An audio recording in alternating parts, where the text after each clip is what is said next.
Hi, I'm WBZ meteorologist Sarah Wroblewski. A cold start to December, but after the weekend, we actually got on the plus side with temperatures above average, but it came with the risk of rain, ending our dry streak. The second longest stretch of dry weather for the year ended on December 15th of 13 days. And yes, the wet weather, it also came with a wintry mix of precipitation as we saw some sleet and snow through the interior. And as low pressure continues to pull away today, we're watching for a changeover from rain to snow across parts of eastern areas. But notice drier weather out to the west. That will be moving on in as the system continues to pull to the north and east. Still some steady snow for parts of Maine, though, so just be aware of your changing travel conditions if you're going to be traveling anywhere across New England. Colder air to the north and west will be pushed on in overnight tonight on some gusty northwesterly winds, and we'll see temperatures drop by about 10 degrees for tomorrow.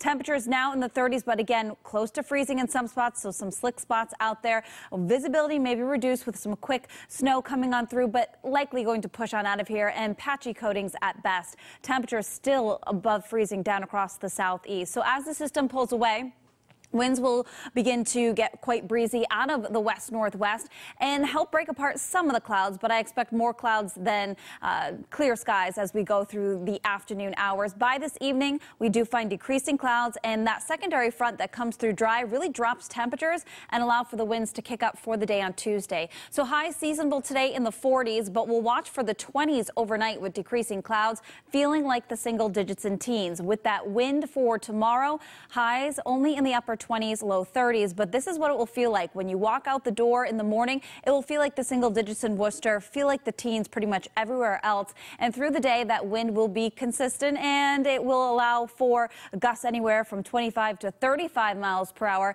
making it feel like the teens and 20s by the afternoon. A cold pocket of air in the jet stream, that's what we'll be dealing with for Tuesday into Wednesday, but there is some good news. We will see things build. A ridge of high pressure will build to our south, and that will allow for mild air to return for the later part of the week. It just comes with the risk of some rain. So late Thursday, the clouds increase, watching for rain, heavy at times, along with some strong winds for Friday into the beginning part of the weekend. But latest indications do show improvement as we go through our Sunday.